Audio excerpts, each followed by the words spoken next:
Alright guys, so you can see the battery tray and battery is out. I'm working on this line here now. This is the new one. The old one is over there.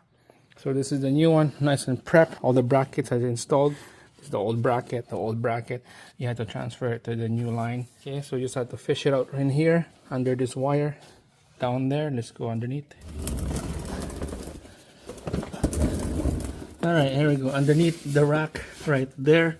And then there's a pressure right here. And this is the return line, the one that I showed you up on the top. This is the return line from the rack going to the cooler. So this is nice and tight. Okay, there's a bracket right here that you need to tighten the bolt. And then just a fitting in the end of this line.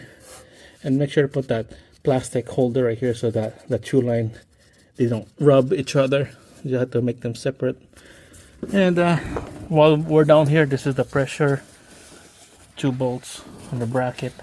And then line all the way from here to the rack going to the power steering pump right over there. So we're just gonna put the battery tray together, put the battery and then the 2 cables for the battery, and then we'll fill up with the power steering fluid. I believe this is a 84+4 fluid, red fluid, bleed the air out. So that's what you're gonna do, and then we're gonna bleed the air out. All right, let's put some fluid in here. This is the power steering tank right there. Transmac, Castro, same thing, aftermarket, ATF. Make sure it's a +4. This is a +4. So just gonna fill her up, and then we'll bleed the air out of the system by moving the wheel left and right all the way. All right, so before we start the engine, we're just gonna manually bleed this system here by turning the wheel left and right. So you can see it drain the fluid already because I was spinning the wheel left and right. So here, there's the line again. Let's go to the cab and just turn the wheel left and right. Just manual bleed before we start the engine. It's easy to spin because the tire is up on the air. Just get that fluid down on the rack, down to the hose, pressure and return, and to the cooler before we start the engine. Alright, yeah, it drained a little bit, about an inch. Just add a little bit more and then it's good enough. And after that, we can start the engine.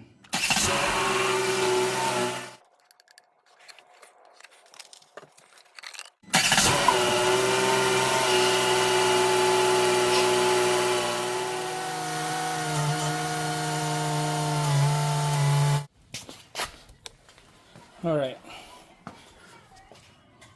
Alright, it went down about a quarter. Not bad, still below max. So that's good. We're gonna check underneath for the final check here. See if there's any fluid is leaking. Any red sign of fluid. Alright. Pressure line to the gear. Looks good to me.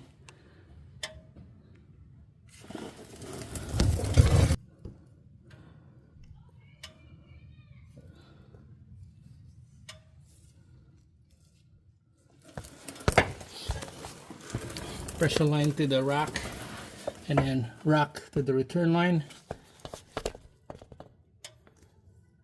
Yeah, it looks good to me. Yeah, it looks like that's it.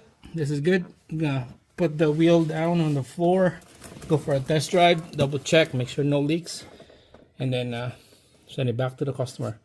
That's it guys, this is the Grand Caravan 3.6 2020. Same thing with anything with a 3.6, it's all the same. So that's it. Thanks for watching, and then I'll see you guys again on the next one.